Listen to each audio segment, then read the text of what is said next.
Okay, sins of the body. This is the longest chapter here in this section of the sins. Let's get it started, inshallah ta'ala. And so the author says, section 37, clarifying the sins of the body, which are sins non-exclusive to a particular body part.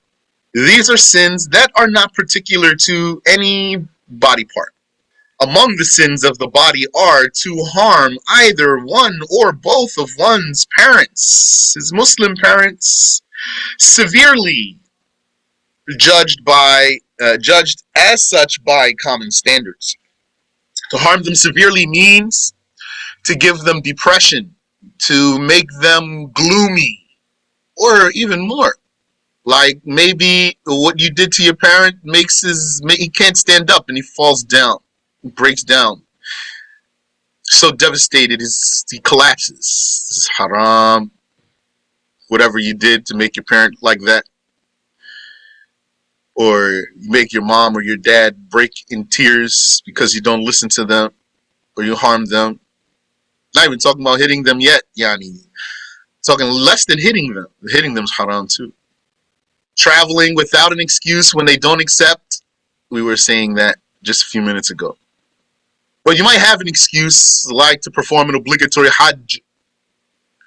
And also an excuse is to acquire the knowledge, even if one has access to some teachers or some knowledge in his town. Even if he has some access to knowledge in his town, but not what he could get if he goes to go study. This is an excuse. And fighting in jihad that's not a personal obligation is not an excuse.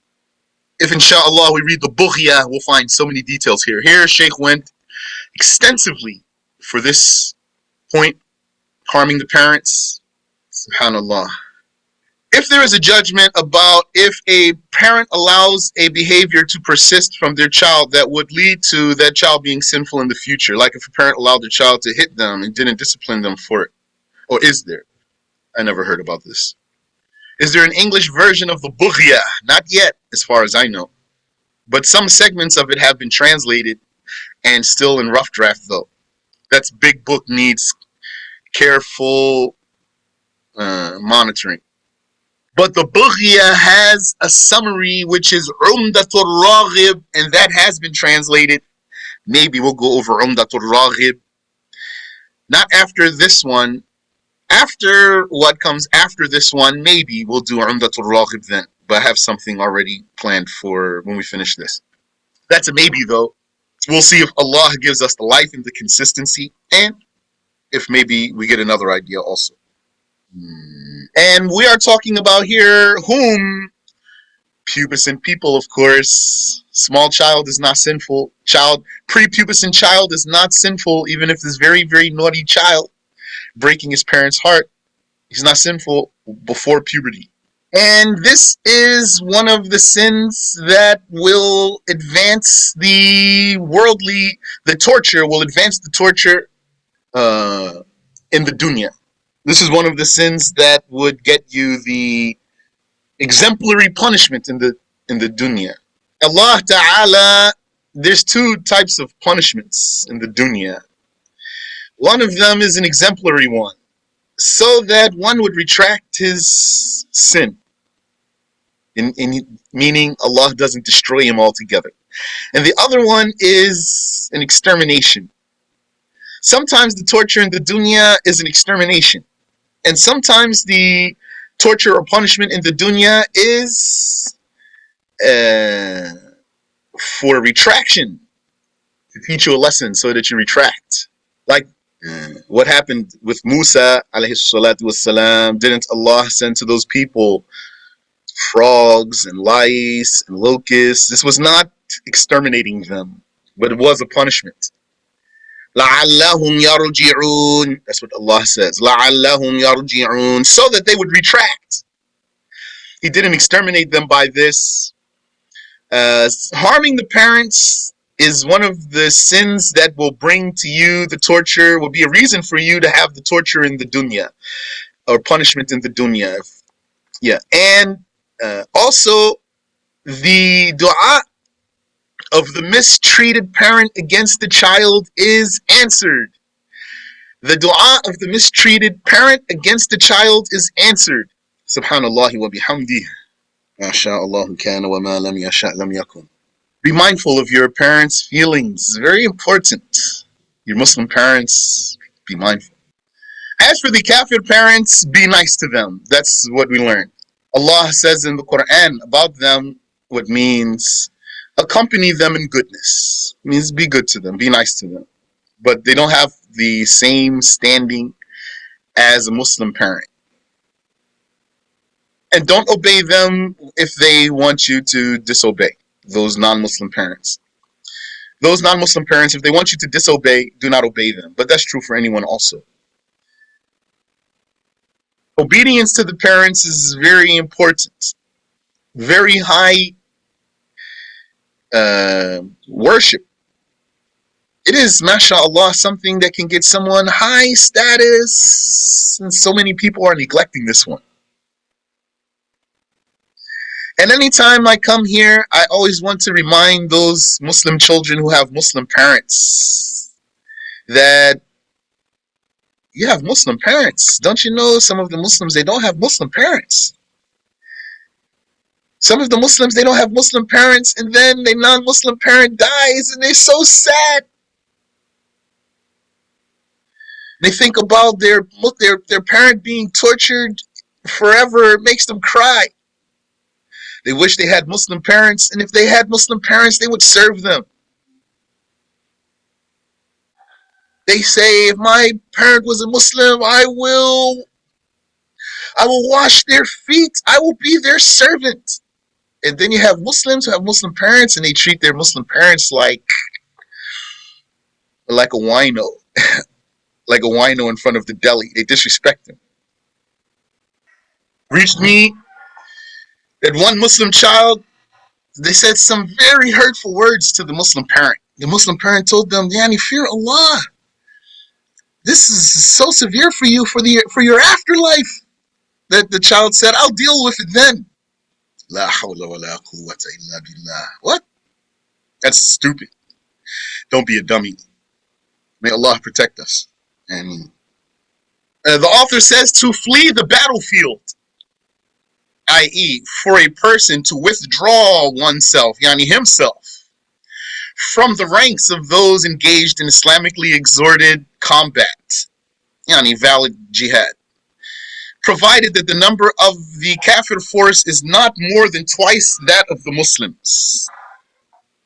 Yani Muslims cannot retreat if the kuffar are twice as many as them. So 100 Muslims cannot flee from 200 kuffar. And 200 Muslims cannot flee from 400 kuffar. Unless they have an ultimate weapon. And also, it is permissible for the Muslims to regroup. That's not the same as fleeing the battlefield. Regrouping, that means to just do some strategy so that they link with another group of Muslims, for example. That's not fleeing the battlefield. Is that the same as retreating? On a personal level. Yeah. Yeah, he runs away. Goes AWOL. He abandons. He's an abandoner. Or there's another word. A deserter. A deserter. Says here to flee the battlefield. If you want, maybe put the word desert. To desert the battlefield. Shaykh? Yes. Just that last line in there where it says, provided that the number is not more, like double? Is not more than twice. Yani more than double.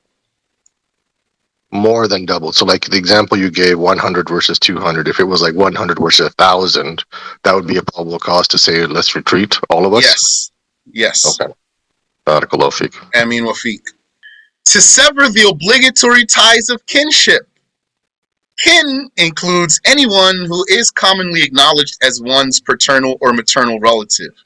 Commonly acknowledged It means we're not talking about Adam alayhi salatu wasalam or Noah, even though they lived a long time ago. But just to make you understand what's commonly acknowledged is. Usually, like, you don't, when you think of one's kin, you don't think so far back, for example.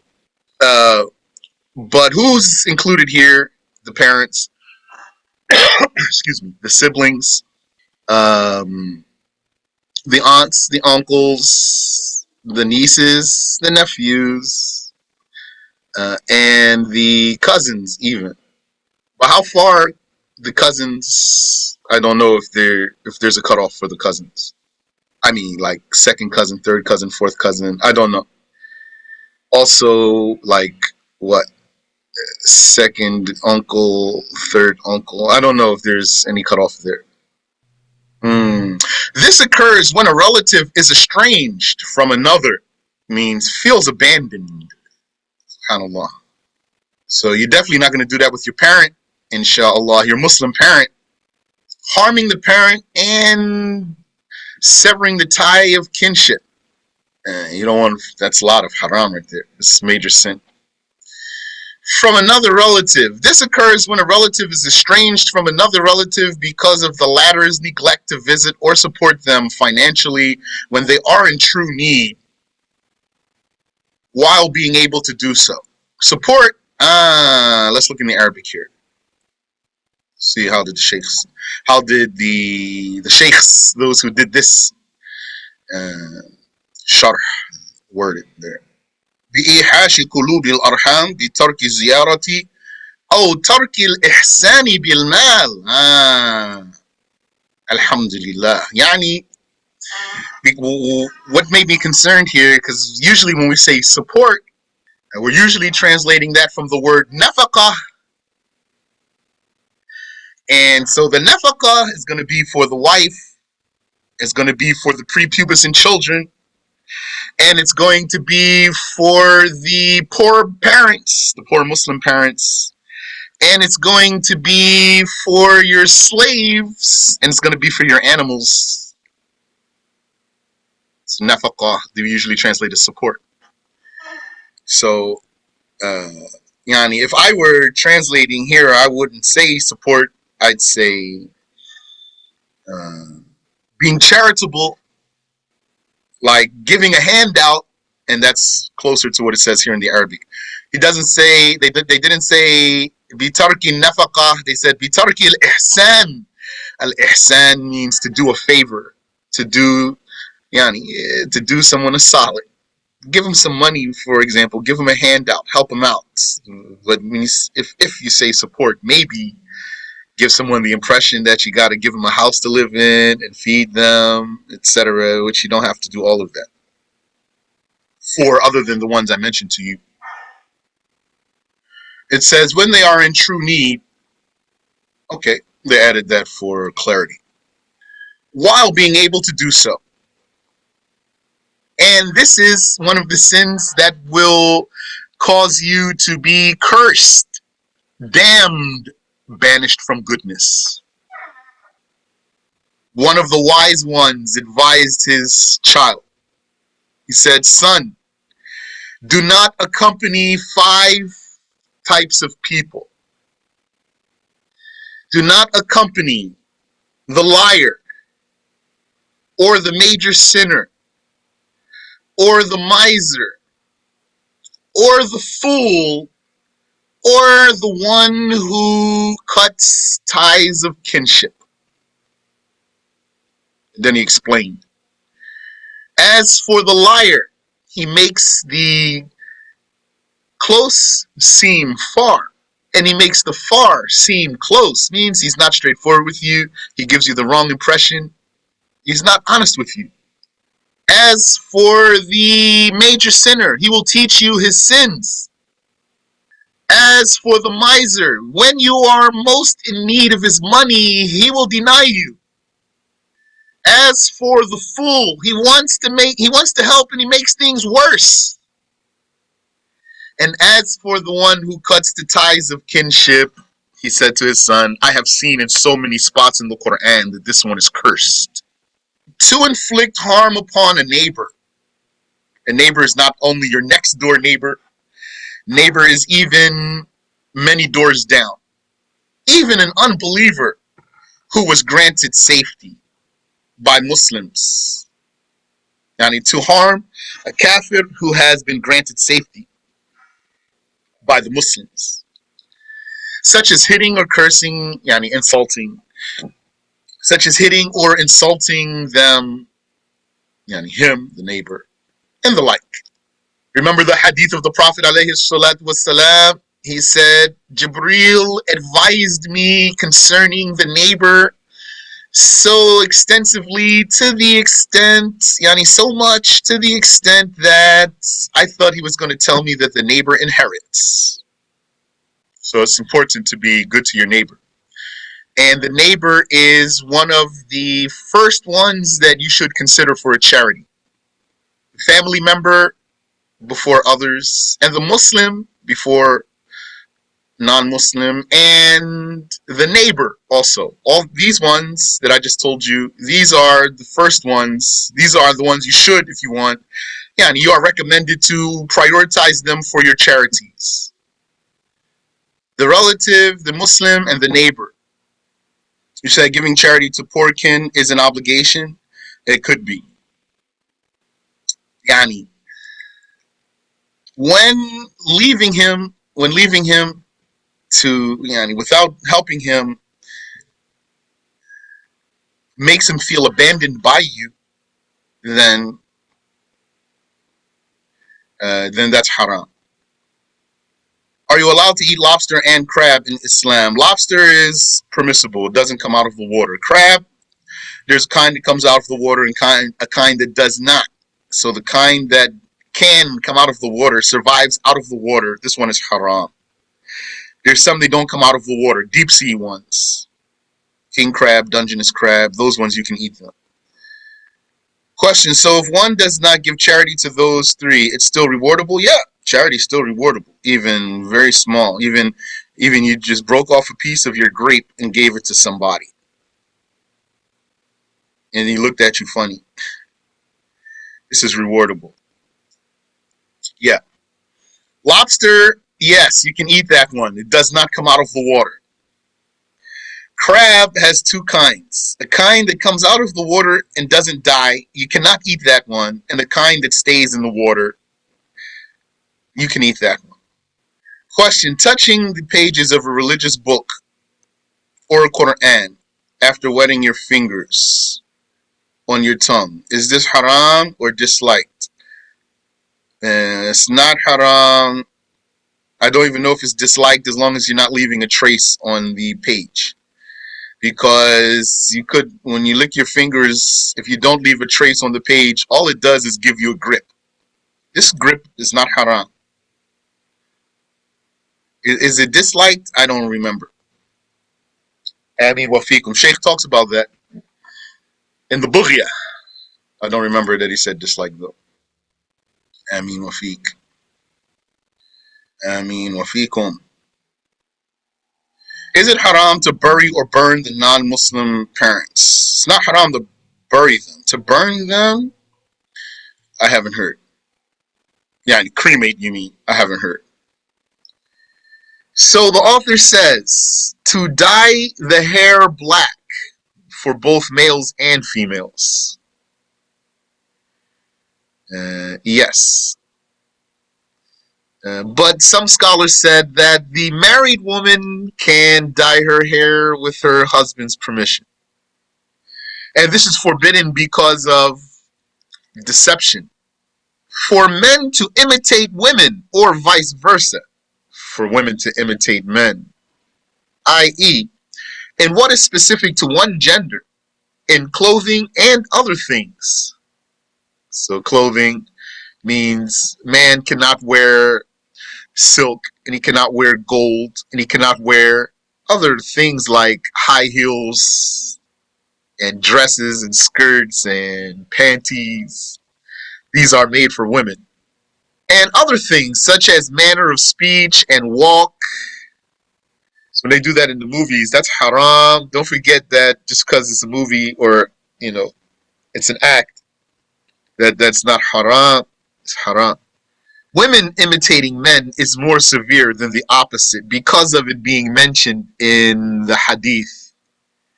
It's not that it's special to women because it's mentioned in the hadith, but it's that it's worse when the women do it. That's why it's mentioned in the hadith. Which is that the Prophet sallallahu alaihi wasallam, he damned the rajulah. The rajulah. You know what's rajul in Arabic? Rajul means man. So the Messenger sallallahu alaihi wasallam, he damned the rajulah. I would translate that as butch. I don't think that's a profanity. That's type of woman. Refers to her behavior, her masculine behavior, and not as much as, not so much being gay, but her masculine behavior. So this word in Arabic is rajula. So a woman, she cannot wear man's qalansuwa or men's shoes, for example, or other things. Is the same as saying a tomboy? Could be. We talk about the actual imitation though. Maybe sometimes you say tomboy for a girl, maybe who's so active and maybe rough. Maybe she climbs trees and stuff, or she's adventurous. That's not being. That's not imitating men, though. And we're gonna keep all the explanation brief, like you know. So there's details behind all these things here. For a man to let one's clothes down out of vanity. So I don't like the way that's worded here. And it's a little bit hard though. I see the challenge they had here. So what was the Arabic? Just the text only. The next sin would be to let one's clothes down, yani drape or hang down or drag, really, or be low. Doesn't have to be dragging. Out of vanity, i.e., hang lower than the ankle bones out of pride. And then they wanted to put the explanatory words in between. But what's a better sentence is to say, for a man to let his clothing down, yani, hang down, drape down, out of vanity. But out of pride and conceit. Maybe someone doesn't conceive what that's all about. But there are people who do very well conceive what this is about. That's why you have kings, for example, or royalty. They have their clothing dragging on the ground. There's something there. And not just them, other types of people too. And there's some other things. One brother was telling me about when it comes to wearing things like gold or some things that the religion forbade us from. He said, person, those things, they really, really affect me. As if he knows, as if he's talking to me like as if he has experience. He says, really, these things, just when he has them, they affect him. He's saying, I see why the religion forbade us from these things. Has effect on people. Negative effect.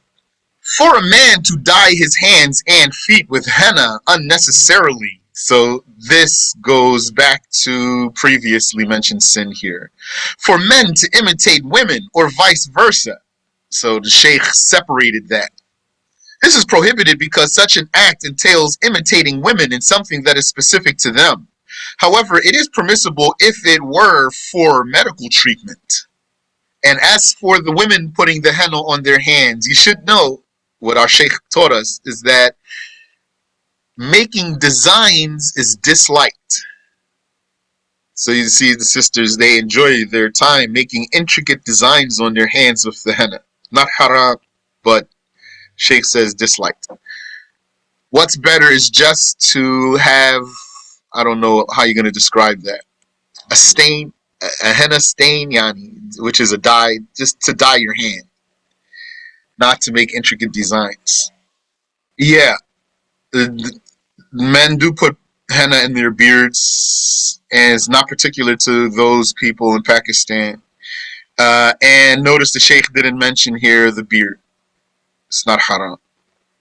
To interrupt an obligation, whether it is performed during its prescribed time or afterwards, yani, even if it's a makeup obligation, once you get involved in it, once you get engaged in it, you cannot interrupt it. You have to complete it. Like an obligatory prayer, or an obligatory fast, or an obligatory nusuk, that's hajj or umrah, such as interrupting the obligatory prayer or the obligatory fasting without an excuse. What's an excuse to interrupt the obligatory prayer? Like someone wants to become a Muslim right now, and you're unable to make this person understand how to become a Muslim but by interrupting your prayer. In this case, it's obligatory to interrupt your prayer and make this person become a Muslim, and then repeat your prayer from the beginning with no sin here. Or even if that were the khutbah for Jumu'ah, and someone, he interrupted the whole sermon and said, I want to become a Muslim right now, then it's obligatory on the Imam to interrupt his khutbah for making this person become a Muslim. Or obligatory fasting, like he got sick, for example. So sick that he can't fast. So the sin is going to be interrupting that without an excuse. What happens if you interrupt your obligatory prayer? It stops. You broke it and you get out of it and you have to start over. The same thing for your fasting.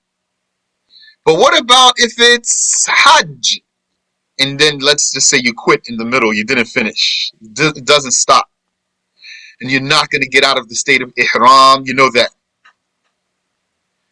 You're going to be staying in the state of ihram until you do the tahallul that gets you out of the state of ihram. If you have a question there, feel free. Otherwise, if a person interrupted an obligatory worship to save an inviolable drowning person, then it is not sinful. Inviolable drowning person, someone who does not have a warrant to be executed. Someone without warrant for execution. To interrupt an optional hajj or umrah, because once one starts either, it becomes obligatory to complete them, because Allah says, وَأَتِمُّوا الْحَجَّ وَالْعُمْرَةَ لِلَّهِ. Complete the hajj and the umrah. Atimmu, complete it. Finish it. Please remind you what the tahallul is. Yes, tahallul is what will get you out of the state of ihram, which is to make tawaf, a tawaf that's followed by a sa'i, and to shave or trim, and to throw the stones. If you do all three of those, you'll be out of ihram. But I'm just summarizing now. That needs really more refined words. Amin wa fiq. To imitate a believer mockingly, yani to mock him in his sayings, doings, or gestures, like the way he walks, the way he laughs, etc. Be careful there. That's the type of thing that just person would do without thinking about it. You have to be aware of what you do, brothers and sisters. Think about everything you do before you do it. It's like we were saying about gossip. It just comes off the tongue so easy to spy on people in order to pursue their defects. Those are very bad people. And there's Muslims like that. By looking for their faults which they do not want others to know about. Yeah. And be mindful, yani, you want to be what you call a journalist, be mindful there. Yeah. And when someone comes to you with the tales of the people's issues, then this should be a red flag for you, for this person, concerning this person. Not the one he's talking about, that one who's talking to you. Should be a red flag for you. Some people, they don't think like that. It's not that one who's telling you the bad stuff that sends the alert for them. It's the other one they're talking about sends the alert for them. So you got to be sharper than that. To tattoo, which is for someone to prick the skin with a needle until blood comes out, then to inject color pigments on the punctured skin until the place becomes black or blue, for example. Shaykh doesn't have to say all of the colors. So that's clear for you what that means. So that's haram, major sin. Also worse when a woman does it, because of being specifically mentioned in the hadith. Al-Washima wal-Mustawshima.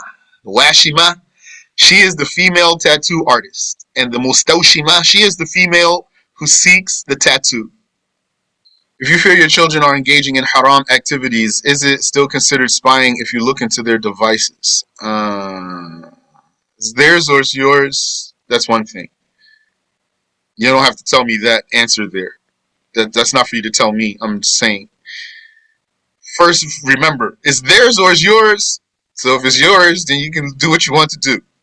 If it's theirs, I don't know that this is an excuse to look into their stuff. And they're pubescent also.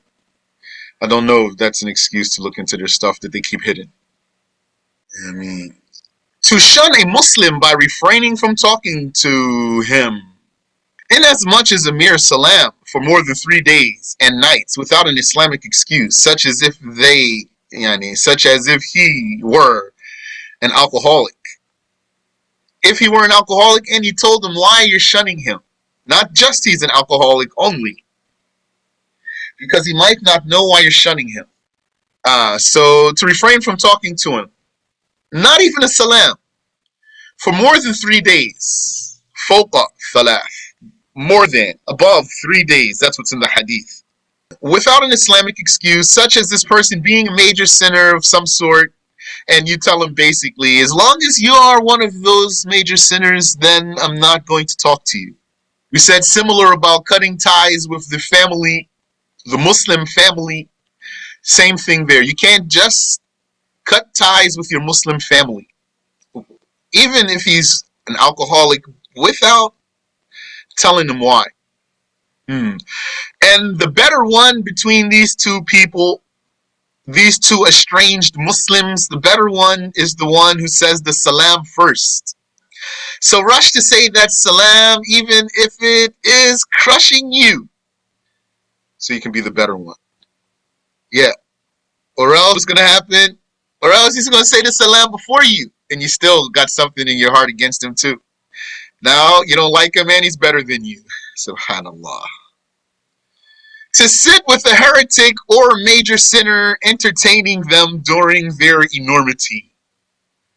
Entertaining him means like just giving him an audience. That's enough to be entertaining him.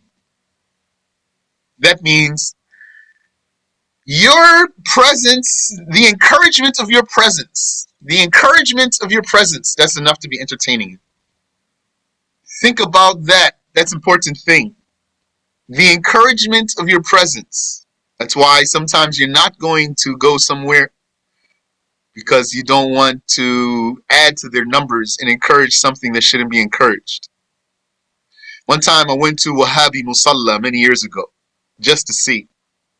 I was like mind blown. It was packed from wall to wall in there. Subhanallah wa bihamdi. In the middle of the week.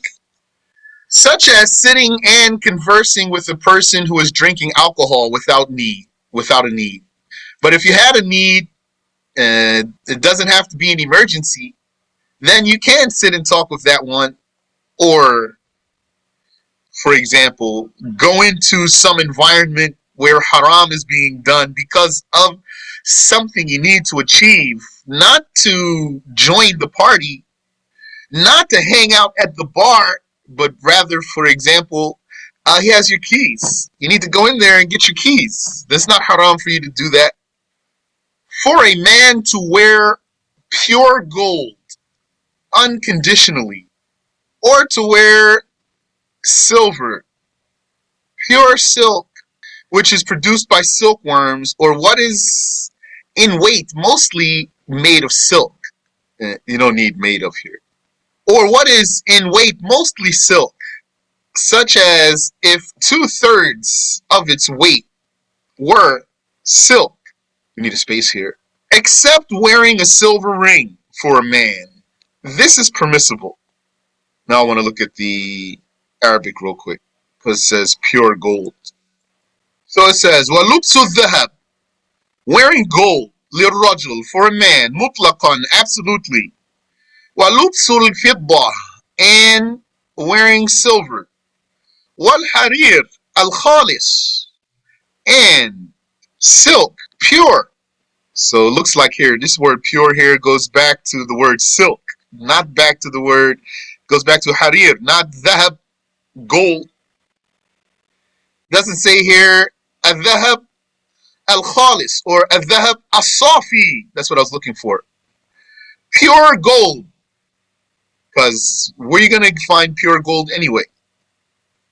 Does anyone, I don't know who, usually have pure gold ring, pure gold? So some of you sisters, you have gold. Do you have pure gold? I don't think so. So yeah, it's not there in the Arabic. There's this word khalis. Looks like the word khalis here is for harir, not for dhahab. Okay. Let's go back. Wait. الذي تخرجه الدودة المعروفة. That which is produced by the known worm. So the English says the silkworm. The Arabic is saying that known worm. أو ما أكثره وزنا منه. Okay, you can say made of, from this word minhu. So we can let that one go there. Made of, yes. Such as if 2/3 of its weight were silk. So that means mostly silk. Except wearing a silver ring for a man. That's sunnah. This is permissible. In fact, recommended. More than one is not haram and it's not sunnah. I mean, more than one at a time. For a man to be alone with a marriageable woman without the presence of a third person, comma, whether male or female, who is either trustworthy or a mahram, in front of whom one would be shy to commit an indecent act. However, if the third person is too young to be too young to be shy of, or is blind, then it is sinful. Okay. So, for a man to be alone with a marriageable woman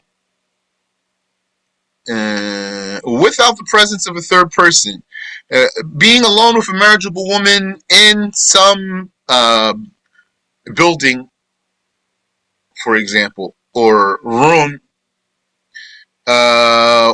What about a house and she's in one room, he's in another room, and there's no one else in the house? Then you look. If this house has only one entrance, one back door, one fire escape, one bathroom, one kitchen, the meaning here is all of the commodities of the house are unified. That means anyone who's in the house is going to use the same commodities. Then this is not enough for them to be in different rooms, even with the doors locked. Then this is khalwa. Yeah, elevator. That's easy, obvious one there. That one's obvious one. So what do? You wait for that lady. You wait for the next elevator. You just say to the lady, "Go ahead," and you let her get on the elevator, and then you wait for the next one. Or the third person is getting off before your stop. So what do? Then you get off before your stop. If you want, you can walk the rest of the way if you can, or wait for the next elevator. May Allah enable us to obey Him and make that easy for us, and make that desirable to us. Amin. He said, if the elevator has glass all around so they can be seen by others. If they can be seen by others, it's not khalwa. Like, for example, I saw this. An office that has just glass walls. You might have seen it too. But it's so great idea. Just glass walls. You see through the whole place. Great idea. You close the doors so you don't hear, and then, but still, everyone can see you and you can see everyone. That I saw that in Lebanon. So if there's a car with tinted windows, can they be alone in the car on the street? I haven't heard. Let's revisit this issue of being in car. Yani, what I mean is, let's again go back and ask some of the sheikhs now. Now that, Yani, we all, as a community and our sheikhs, we have more knowledge now, better understanding of things. Let's revisit this case with some of the strong ones. See if they have some details for us. Like if someone has Sheikh Muhammad Bakri, if you still have access to him, Yani, ask him if you catch him. What's the judgment of being in the car? So we can hear it fresh. Yeah, tinted windows conceal what's inside. I don't know though. So I don't have words for this. I can't say. But what's the attribute of the pious people though? Who knows the attribute of the pious people concerning such situation? 5, 4, 3, 2, 1. Wara. Precaution. Precaution. Yeah. So if you want, you can just use this one word. Al-wara. Precaution. But what did the Sahaba say? We used to avoid 99 things that are halal out of fear of falling into something haram. They used to avoid things that are halal out of fear of falling into haram. Subhanallah. I'm afraid some people will take that statement and don't know what to do with it.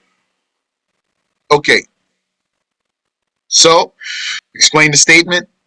Why some people don't know what to do. Why I'm afraid some people don't know what to do with the statement. Because some people, they confuse things. They mix things up. So, because this statement is talking about avoiding something that's halal out of being afraid of falling into something haram. So what happens when a person is lacking maybe knowledge or lacking some other qualities and doesn't know what to do? Then he does the wrong thing. Doesn't know what to do. So now I'm saying this statement. They used to avoid things that are halal out of fear of falling into haram. So there's some people, when they don't know what to do, they don't even know how to approach it. What's the best thing to do? Yani, sometimes they wind up making things worse. So I'm, I really am saying that statement. Maybe some people don't know how to apply this statement. I'm saying that so that if you're one of those people, you're gonna just think and don't be confused and don't do something crazy and then say, "What? I was afraid to fall into the haram or something." Anyway, inshallah, that's clear for you. Let me get back here. So, for a man to be alone with a marriageable woman without the presence of a third person, male or female, who is, now this is not Shaykh's words, this explanation, who is trustworthy or a mahram. So, being mahram for sure is not a condition. It's not a condition. Trustworthy is a condition according to some. Without the presence of a third person, male or female, who is trustworthy according to some. And the explainers added here, or he's a mahram, so I don't know if somebody said that's a condition, in front of whom one would be shy to commit an indecent act. This is what the Shaykh says. This is actually is a different saying. In front of whom one would be shy to commit an indecent act. This saying right here is independent of being trustworthy. So, this is a condition. This is the condition that the Shaykh himself mentions in the text. To be alone with a marriageable woman without the presence of a third person, male or female, in front of whom one would be shy to commit an indecent act. So this, if you just take that alone, then being trustworthy is not a condition. Rather, the point is achieved by the mere presence of this person, even if he's an untrustworthy person. Some said trustworthy is a condition. However, if the third person is too young to be shy of, yeah, that's clear. So 5 years old, 4 years old, 3 years old. Even if you're shy in front of 5 years old, that's still not enough anyway. This young one needs to be at least having mental discerning. Mental discerning usually happens at 7 lunar years, 6.5 years old. So this one who has mental discerning, this child who has mental discerning, if if you would not do something in front of that child who has mental discerning, then this child is enough to be a third person. And we learned not just mental discerning though, and not easily fooled, So maybe a child has mental discerning, but still is, let's say, naive. Too naive. This one has mental discerning, but too naive, then not this one. So if the third person is too young to be shy or is blind, then it is sinful. And it's not a condition that this person is apparently conscious. Rather, this person could seem to be asleep. That's what we learned. So you're going to ask me, don't ask me, what if he's knocked out snoring? I didn't hear it, but we learned that if he sleeps, still sufficient. So if you want to ask about that, ask also one of the sheikhs, see if they have something. For a woman to travel even a short distance without a male mahram, such as her brother or someone like him, such as her husband, to travel, this means she leaves the town to go somewhere. So she gets out of the town, outside of the town, and she wants to go somewhere. So she's embarking on even a short journey. Then this is haram without a male mahram,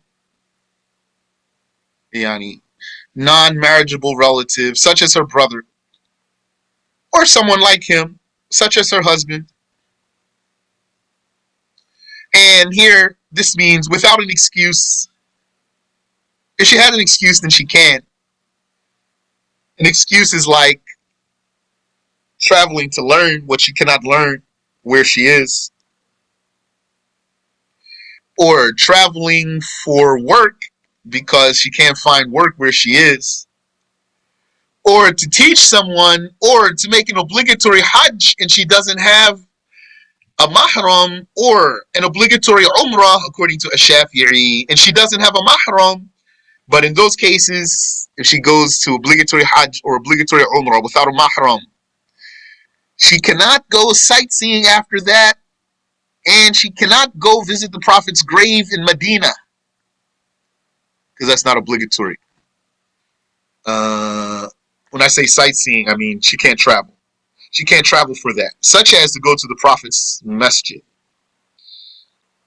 alayhi salatu wassalam, or to leave the land of the kuffar to go to the land of the Muslims. You said, if a woman who travels without a mahram, without an excuse, must she continue to pray the prayers in full and not shorten them? Yes. And if she has an excuse to travel, it's not a condition that she only goes to the closest place. Also, someone has a question.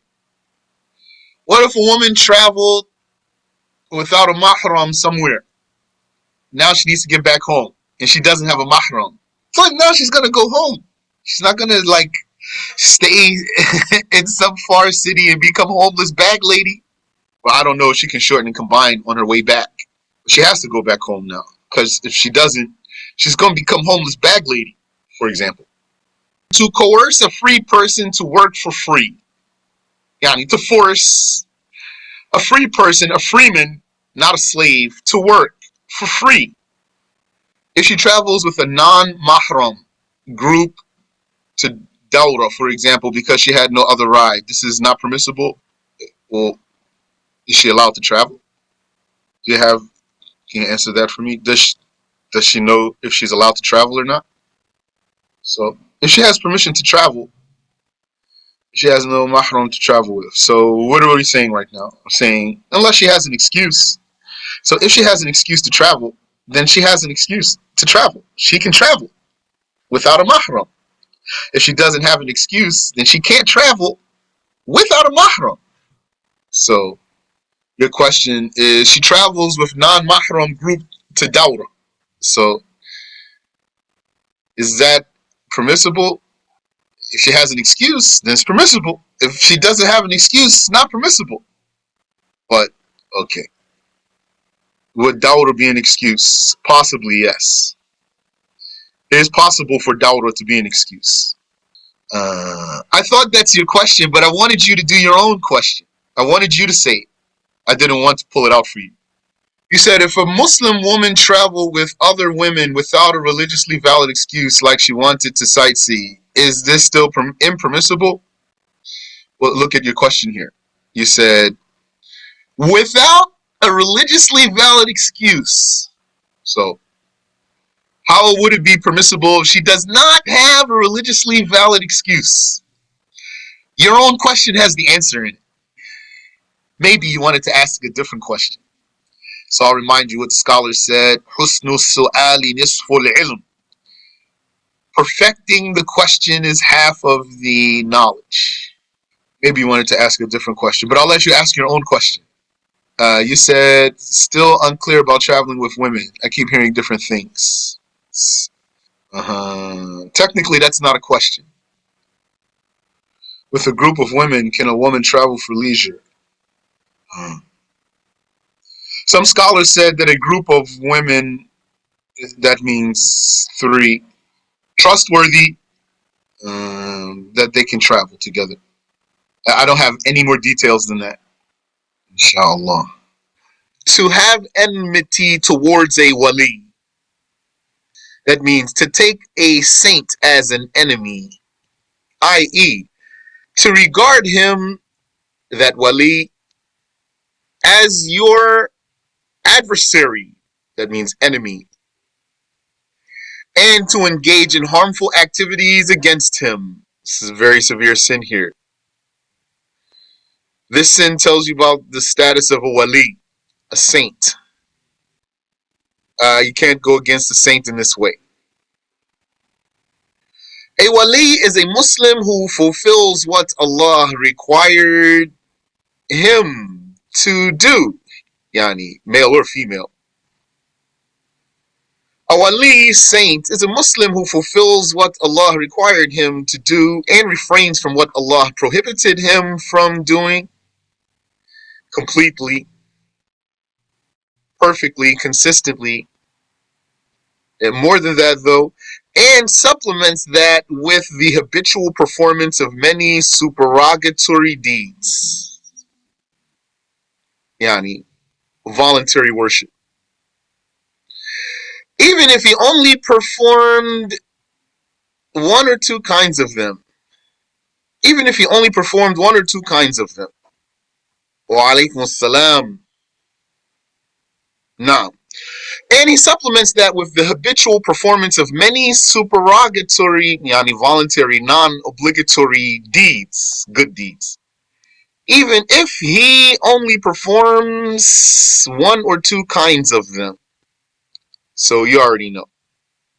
If we go from the top, highest status is the status of a prophet. Then beneath that is the status of an elite angel or a master angel. The master angels, they are awliya. All the angels are awliya, saints. And they do karamas. Maybe an angel could touch you and heal you, for example. Then under the uh, master angel is the human saint, the highest of whom is prophets are prophets. Highest human saint is Abu Bakr, the saints. What's the wali? Who's the wali? The wali is the one who does all the obligations, avoids all the sins, and he does optional good deeds beyond that, consistently, until he reaches the status of wilaya, sainthood. So highest status is status of Nabi, prophet. Under that comes Ar-Rusulu min al-Malaika, the messenger angels. And they are saints, awliya. Then under that comes human saint. Highest human saint is Abu Bakr. Then under that comes common angel. Then under that comes God-fearing Muslim. God-fearing Muslim here means not even a saint. Just means he does his obligations and avoids the haram. And then the status goes down from there. So here he says, a wali is a Muslim who fulfills what Allah required him to do, him or her, and refrains from what Allah prohibited him from doing, whose highest female saint, Maryam, and supplements that with the habitual performance of many supererogatory deeds. Who are, yani how many are the best female saints? Just a number. How many are the best female saints of all time? 5. 5, correct. Who are they? Maryam, Fatima, Asiya, Aisha, and Khadija. Maryam, Asiya, Fatima, Aisha, and Khadija. Correct. Yeah, I didn't say it in order. Yani, I'm just saying them. But Maryam is top. So the person becomes a wali by being more than just God-fearing. God-fearing means does all the obligations and avoids all the sins. He does more than that by doing what is optional, and he does that consistently, even if he only does one or two kinds. One or two kinds of them, like what? Like a dhikr that he says, or an optional prayer that he does, or a fast that he does, or a charity that he does, all the time. Yeah, and he has a wird. Wird is habitual practice. So wali is God-fearing person, more than God-fearing person. Yani, one might say God-fearing person who has a wird and is consistent always until Allah raises rank beyond merely God-fearing. He said, is engaging in harmful activities a condition to be considered have fallen into that sin of taking the wali as an enemy? Yeah, possibly. Like how someone fights against Jam'iyyah, really, because he hates Shaykh Abdullah. Take Shaykh Abdullah as his enemy. Rahimahullah. How long does this take? What's this consistency? They asked the Shaykh, it reached me, that they asked the Shaykh, can a person achieve sainthood in a year? He said, yes, possible. Can he achieve sainthood in half a year? He said, yes, it's possible. And also, it's more difficult for the women to achieve the sainthood, but it's not impossible. And part of the reason for that is the times of not praying and not fasting. But that's not only the reason. So then I know a lot of sisters have the intention to become waliyah. Keep that intention and work hard for it. When I was studying overseas, and at some point I was the only foreigner in some of my lessons. I was the only foreigner. So I said to myself, I'm at a disadvantage here. I need to work extra hard just to keep up with these guys. So that might be somebody's case sometimes. So next sin, the Shaykh says to help others to sin, such as serving alcohol to a person who wants to drink it. So that's haram. That's general rule there. Like what came in the hadith that the Prophet sallallahu alaihi wasallam said that who is damned or cursed? The one who squeezes the grapes for the wine, the one who pours it, the one who delivers it, the one uh, who orders it, the one, etc. He mentioned many kinds. So all of them share in the sin. And that's how it goes for any sin. If you help a person sin, you're going to be sinful too. That's why, for example, you can't take a person to the church to worship there, because you're going to be helping them to worship someone other than Allah. Yeah, that's kufr, if that's what you knew you're doing. Not to take him there just so he can get his stuff. Maybe left his hat there or something like that. And he said, can you take me to the church? I left my hat. Then that's not haram. Yani, by itself. Or any other scenario you can think of, like haram meat. One person said he was in a line to get food where they serve haram food. So he has halal food there. You just have to tell them, give me the halal food. So he gets there to the person who serves the food. He says, give me the halal food. So that one says to him, okay, step to the side. I'll get your halal food for you. So then the person who's after him is going to do what? He's going to take some haram food. So what this one used to do, he used to just step to the side and not say anything. Why? Meaning, what do you think someone might do? Someone would step to the side and say, come on, your turn. You go ahead. I'm just waiting. That's what someone might do. So he said he didn't want to tell him to come and eat the haram meat, eat the haram food. He just didn't say anything. So he just stepped to the side and don't say anything.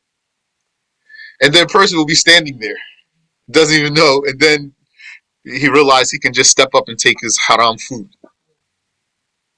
Question: if someone's wife does not wear hijab, what is the judgment to take her out? So I don't know the permissibility of this without an excuse. Question: does that include the brothers and sisters who work as cashiers at the local grocery stores? Anytime they do a sin, any sin for any person. Yani, nobody's going to be excluded. There's not a rule here. It's going to be saying, unless you're a cashier at the local grocery store. Barakallahu fikum.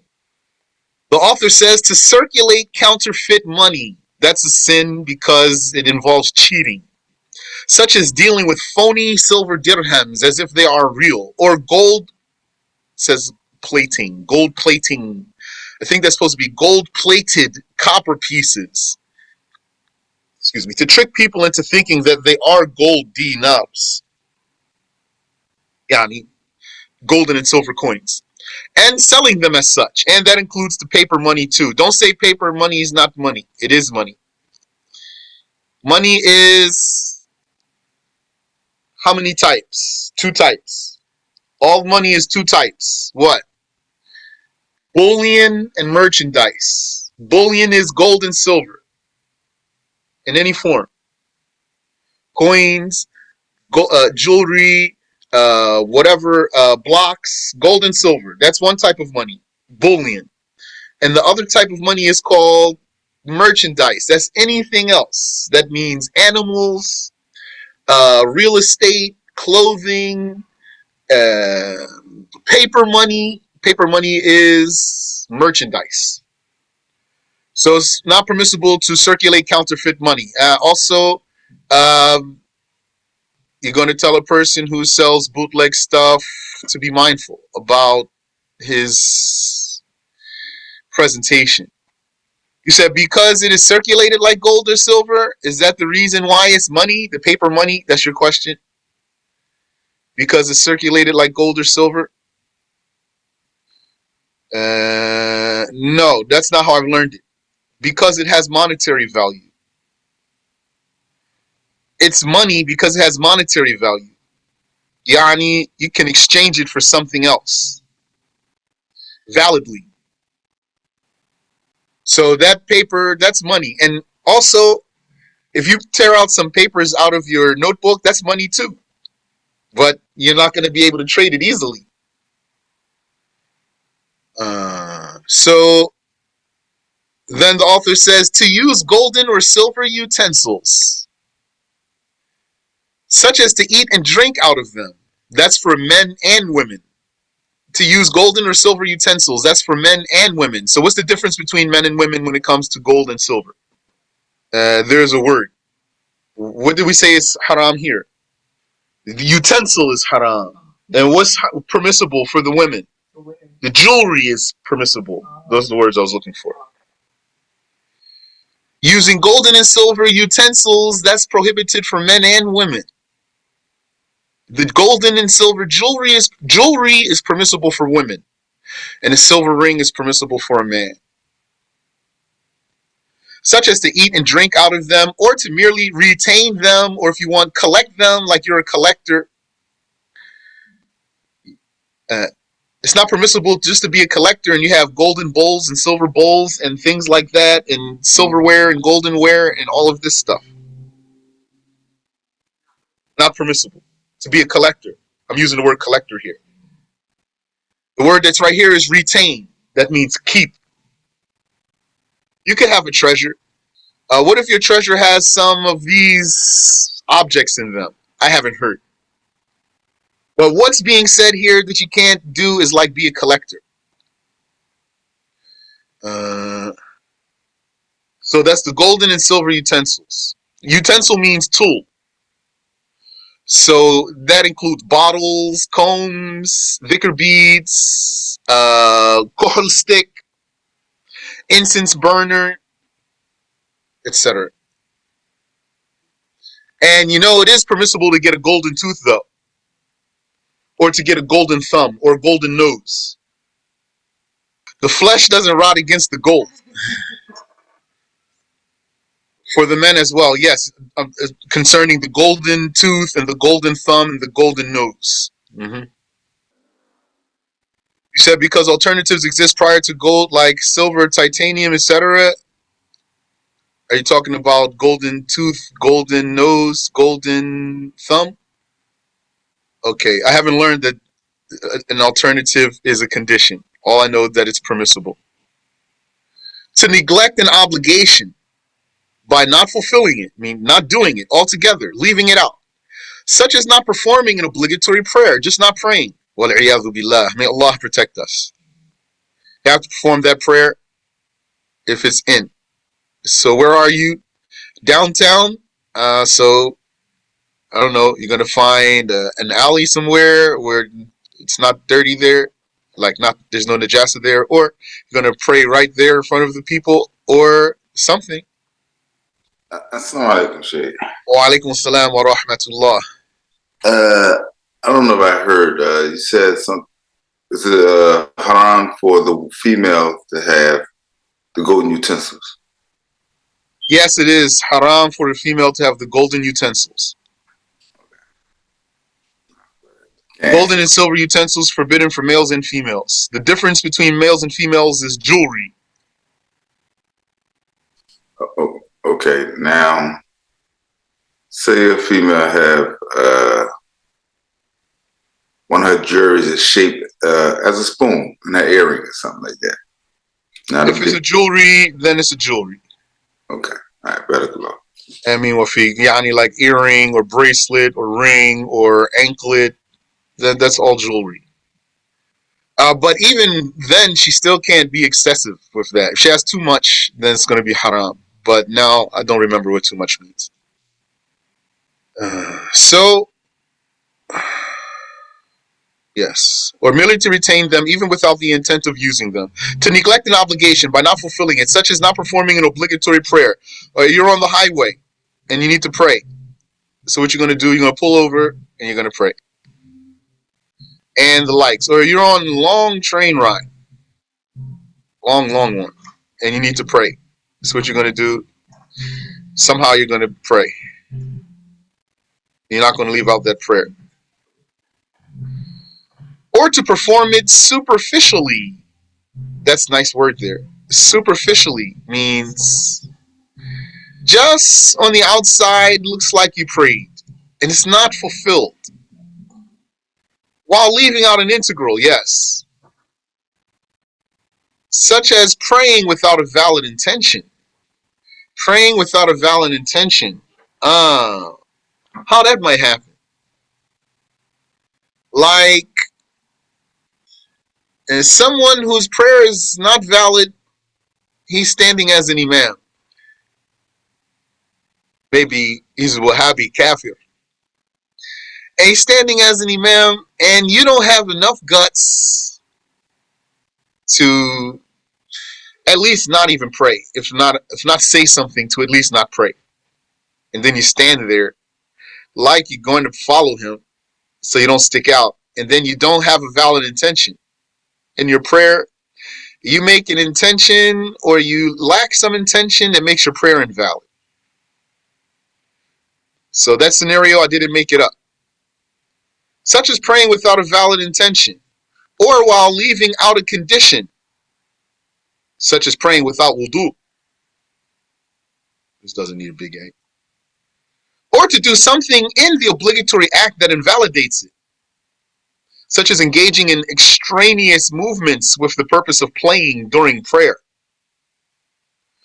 So let's shave some of those words down. The Shaykh said, to neglect an obligation. Yes, that's a sin. Obligations are many things. Prayers, fasting, zakat, hajj, if they apply. Financial obligations. Or to perform it while leaving out an integral or a condition. Or to do something that invalidates it. So all that's clear, inshaAllah ta'ala. If you have a question, you can ask. To neglect performing the Jumu'ah prayer when it is mandatory on one. When it is mandatory on one, which that's going to be an unexcused male, an unexcused pubescent, free male who's a citizen of the town. He's the one who has to go to Jumu'ah. Even if he prays the early afternoon prayer, even if you pray Dhuhr instead, you still have to pray Jumu'ah. The Jumu'ah, it has conditions according to different schools. There's conditions for Jumu'ah according to Shafi'i school, or conditions according to Maliki school, or conditions according to Hanafi school. I mean to say, the conditions of Jumu'ah, all of them, are not a consensus. There's not a consensus about all the conditions of Jumu'ah, meaning it's possible that a Jumu'ah would not be valid according to one madhab, but it is valid according to another one. Why I'm saying that to you? I'm saying that to you so that you can act with knowledge in terms of making it your duty to go to Jumu'ah, as well as if someone were to skip Jumu'ah, he's doing it with knowledge, not out of ignorance, or not even ignorance, not out of laziness. Isn't it the case that if something is obligatory according to one madhab, it's not obligatory according to another madhab, that you can take either way? So goes for Jumu'ah too. I'm not saying don't go to Jumu'ah, but I'm just telling you so that you can at least act with knowledge. If there were a valid saying and someone took it, then he did like any other case that's valid to take. But I'm not going to go into those. So that then you're going to say, right, showed me how not to go to Jumu'ah. And also so that you can know how to assess another person's situation. Because maybe sometimes another person is not sinful for not going to Jumu'ah. Or maybe doesn't even have a Jumu'ah. So Jumu'ah has its own rules. That's like all the other chapters, a good chapter to learn very well. And while I'm here, don't talk while the Imam is talking. Even don't say amin while the Imam is talking. Don't say anything while the Imam is talking, or you're going to lose your reward. Except you can say sallallahu alayhi wasallam if the Imam mentions the Prophet's name, his name, Muhammad sallallahu alayhi wasallam. Then you can say salah on the Prophet for this. And I would love if every Imam who gives khutbah for Jumu'ah would remind the people, because many people are losing reward every week and they don't know. Maybe if someone would tell them, they would know. You can make dua then because he's not speaking. Between the two khutbahs, he's not speaking. Don't say anything while the Imam is speaking, literally, actively speaking. If you want to make dua between the two khutbahs, for myself, I'll say I didn't learn this. For myself, I just watch the Imam so I can make sure I don't say anything while he's speaking. Because if you don't look and you're still making dua, then he might start talking while you're still talking. Yes. Should be as long as Surah Al-Ikhlas. Wow, if you start on I haven't heard, just right there. All I know is if you speak while he's speaking, you have no reward. Usually the way those things go in our religion is if you do what that thing is called, then you did it. Then the author said, for persons like the inhabitants of a settlement to all neglect praying the 5 ordained prayers in congregation, or to pray them in congregation in a way that the rite of the prayer is not made public. For the persons, people, like the inhabitants, let's say citizens. So some people gave me some good criticism about the word citizen. I still like citizen, but inhabitant still good word too. The inhabitants of a settlement, meaning the citizens of a town. Not talking about citizen of a country, I'm talking about city. When we talk about the rules of the Jumu'ah and the prayers and the communal obligations, we're talking about towns, not whole countries. Not talking about Iraq. Talking about, for example, Basra or Kufa. That's a town. You'll be a citizen here or a citizen there. Or New York, a citizen there, or Los Angeles. And we're using here the word inhabitant. So for persons like the inhabitants of a settlement, settlement here means a town or a township or a borough or a village. That means some cluster of buildings. Even if these buildings are made of twigs. Even if these buildings are made of twigs, not tents though.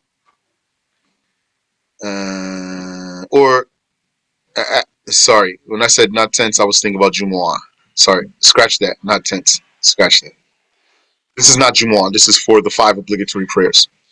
For persons like the inhabitants of a settlement, to all neglect praying the 5 ordained prayers in congregation. That means no one prays Jama'ah prayer in this settlement. For example, it's a campsite. Campsite with barracks. Yeah, it has like cabins and maybe even a place for gathering. A kitchen, for example, and a hall like this. And maybe even has a fire pit. So that's a town. So for the persons of a settlement to all neglect praying the 5 prayers in congregation. No one prays Jama'ah prayer in the whole settlement. Or to pray them in congregation in a way that the rite of the prayer is not made public. That means the communal obligation of the congregational prayer needs to be held in such a way that anyone who wants to attend, any men who want to attend, it's the men who make it obligatory, who it's obligatory on them. The women can attend too. It's obligatory on the men as a communal obligation. The men have to fulfill this obligation. Any men who want to come to this congregation are able to. So let me say it again. What's the rule? The rule is any town you have needs to have all 5 prayers prayed in congregation. How's that?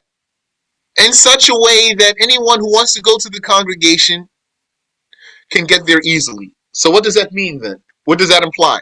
That implies that if it's a big town, then there need to be multiple congregations, because it's not going to be easy for some person in the northeast to make it to the prayer in the southwest of the big town.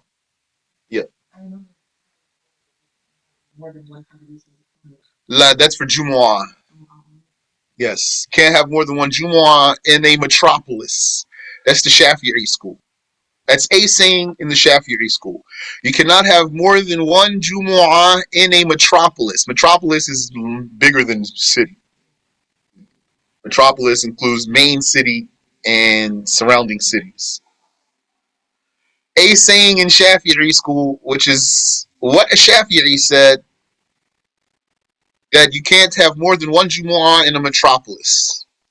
But we're talking about now the 5 prayers in Jama'ah prayer. So it needs to be one at every distance, every here and there, publicly. Meaning, if it's just in your house, then that's not fulfilling the communal obligation. Unless your house is a public musalla. He said not even say the salam back. Don't even say the salam back during the Jumu'ah. No, don't. And don't tell a person to be quiet either, not verbally. Don't even say to someone, stop talking. You can signal to him though. And this is for the one who can hear the imam. This is for the one who can hear the imam. The one who can hear the imam should not speak while the imam is speaking and doesn't make dhikr. That's what some people might do too. They might think it's good, I'm multiplying my rewards. I'll make dhikr while I sit here listen to the khutbah. Now he has no reward for his khutbah. I don't know if he has reward for his dhikr. I mean the listener, as a listener. But if you can't hear the imam, like you're far away and there's no microphone, then you can make dhikr. Because the point of being silent is missing in that case. The point of being silent, which is listening to the imam. He said, is being sick an excuse to miss the Friday prayer? Possibly. Depends on the strength of the sickness. So, and before I move on, for persons like the inhabitants of a settlement, so I was talking about the word inhabitant or the word citizen. What are these words? Remember, you have 3 levels. You have the level of the traveler. Traveler is the one who does not stay in town. Yani, he stays in a town for 3 days or less. Traveler is the one who stays in a town for 3 days or less. Not including entry or exit days. And you have a resident. Resident is a person who stays in a town for 4 days or more. This resident, what does it matter here for this status? What does he have? This one, if he's male, has to go to Jumu'ah if the citizens establish the Jumu'ah. This kind, though, he does not establish Jumu'ah. Resident. Like you go to study overseas so that you can learn and then come back and teach your people. So then that means you're just a resident. You're not a citizen there. You're staying for 4 days or more, like maybe 6 months, for example, or 9 months, or even years. But you want to come back. So then you are a resident. So this type of person does not establish Jumu'ah, He only goes to Jumu'ah if the citizens establish the Jumu'ah. So you have a traveler. Traveler is, he stays in a town for 3 days or less. Not including entry and exit days. Resident stays in a town for 4 days or more. And then what's left? Citizen. Citizen stays in a town. That's it. He stays in the town. He doesn't leave the town. Except for an errand. for something he wants to do, and then he comes back. He's a citizen. Yani, the citizen or inhabitant, if you want. This citizen or inhabitant, he doesn't have another town he wants to get back to. So that means he's in his hometown. If he leaves that place, that's the place he wants to get back to. These are the ones, they established the Jumu'ah somewhere. Mm-hmm. As long as he's resident in the other place, he's still a citizen. As long as if he's a resident in the second town, he's still a citizen of his main town, which is his hometown. What proves that is, so first, now if you're following me, then you know I'm blending some things here. So there's a few things that just got mixed right now in all of what I'm saying. So let's first back up. What does it say right here on the screen? For persons like the inhabitants of a settlement to all neglect praying the 5 ordained prayers in congregation. So we're not talking about Jumu'ah here. How we started talking about Jumu'ah here? Because I wanted to explain to you inhabitant. And I gave you alternative words, citizen. To explain for you what's inhabitant or citizen, then I also explained for you what's a traveler and what's a resident. While I'm explaining to you what's a traveler and what's a resident versus an inhabitant, then I want to explain to you what makes a difference. Why is there a difference? What pertains to a citizen and what pertains to a resident and what pertains to a traveler? Why are they different categories? Because they have different rules. So a traveler, since we're talking about inhabitants, so I talked about the traveler, then I talked about the resident to tell you about the inhabitant. Now I want to tell you some of the differences about them. From here, I started telling you about Jumu'ah. But Jumu'ah is not in this paragraph here. So, is this clear? Mm-hmm. Okay. So, the traveler doesn't have to go to Jumu'ah, period. And he doesn't have to fast either. And he can wipe his khufs for 3 days. And he can shorten and combine if all the conditions are fulfilled. Traveler can do all of that. The resident is like the citizen in these things, but it's the citizens who have to establish the Jumu'ah, not the residents. If the citizens of a town establish the Jumu'ah, then the residents of that town have to go to the Jumu'ah. If there aren't citizens establishing the Jumu'ah in this town, then any residents of that town do not establish a Jumu'ah. There is no Jumu'ah for them. Hold on. Hold that thought. Because I want to follow up with what you just asked me. Now, someone just asked, if a person is a resident in a town, is he still a citizen of the original town? So the answer is yes, he is. He's still a citizen of the original town, while he's a resident in the second town. And then I want to tell you a rule here that makes it even more clear for you. How we know he's still a citizen of his original hometown while he's a resident in that second town? Because take a scenario that a person he wants to go from point A to point B, and in between point A and point B is his own hometown. He's a resident in point A. He's staying there for 4 days or more. He wants to go to point B and then stay there for 4 days or more. And he goes traveling from point A to point B, and in the process, he goes through his own hometown. While he's inside that hometown, he doesn't have any permission of a traveler.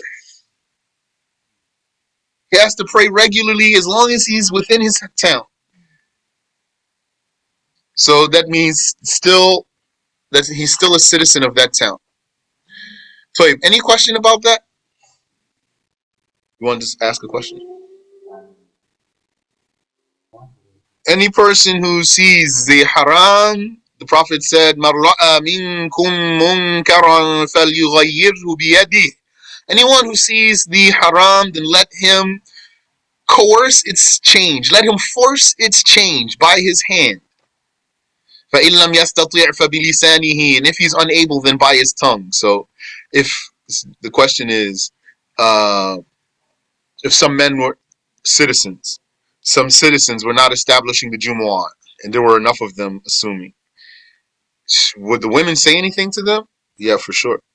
It would be obligatory on anyone, yani on those women, for example, and anybody else, to say to the people who are neglecting this obligation to do their obligation by virtue of the regular rule. A traveler would do so also. And say, hey, you guys, yeah, you guys should be establishing Jumu'ah. I don't have to go though, I'm a traveler.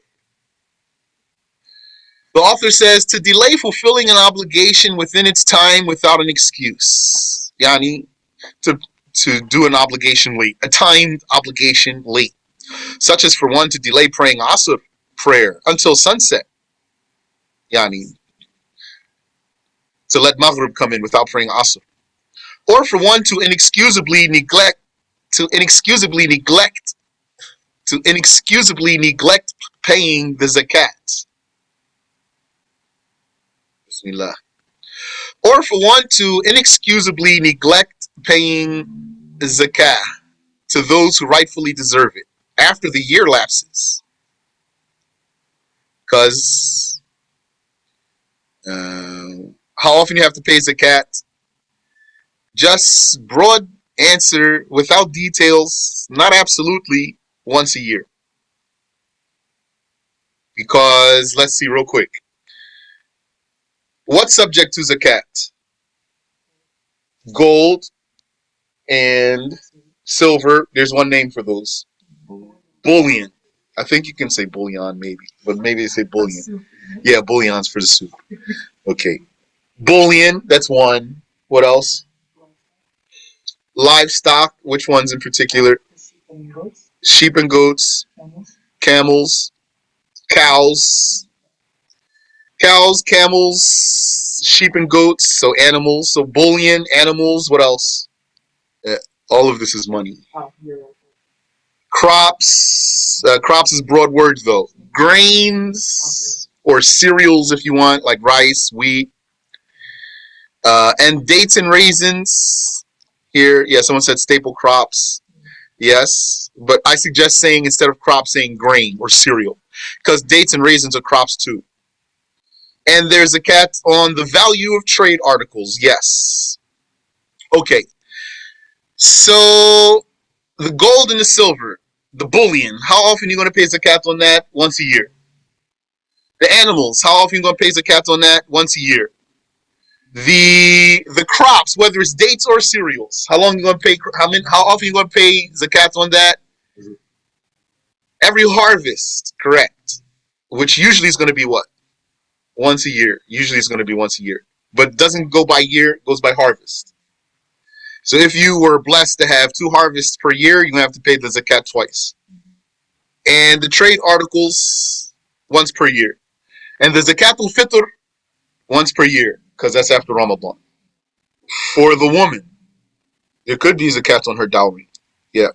If her dowry is money that's applicable to zakat, it was some bullion or some animals or whatever, once comes into her possession, then she's going to start counting. Okay. So that's why it says here, to neglect paying zakah, as an example, to those who rightfully deserve it after the year lapses. So hunt with a heavy object that quickens the animal's death, i.e. what kills by its weight, such as a rock. Yes, that's literal translation there. What kills by its heaviness, its thiqal, what kills by its heaviness. But I think you could express this meaning by saying what kills by blunt force. Blunt force. So it means, for example, you smashed his head with a rock, or you beat him with a club, or you shot him with a bullet even. As opposed to what kills by sharp edge. As opposed to what kills by sharp edge. So sharp edge is going to be a blade or arrow, for example. So to hunt with a heavy object that quickens the animal's death, i.e. what kills by its weight, such as a rock. Yeah, so I think that's clear. To use an animal while alive as a shooting target. Yeah, yani to take an animal as just a target, a practice, target practice. That's what that is. To take an animal for target practice. I knew some brothers used to do that. Shaykh, excuse me. Yes. What about the animal that's a nuisance? Then he's going to kill it, not by taking it as target practice. That's including mice and rats and stuff? Well, let me say, we're not talking about that. That's a different issue. Yani here he has a motivation to kill it, which is that's a vermin. But we're talking about, for example, just a pigeon sitting on the branch. Yeah, I got that. All right. I don't know. Yani I didn't hear. It's not even saying you killed them. You can't even hit them like with this goal. To take them as for target practice. Like what I used to see some brothers do. I didn't know at first. I was a new Muslim. Used to go to their house, and then they would see pigeons on the branches, and they had BB guns. And then they would just aim and hit it, and they would say this target practice. This is exactly what was their intention. And then it wouldn't even kill the pigeon. It would just hit him, and then he'll come down to the ground, and it will be immobilized there. And they don't even kill it. So then I learned, and I used to still go to their house. I told them this haram. They said, no, we heard it was permissible. So, and let's stop there. Any question?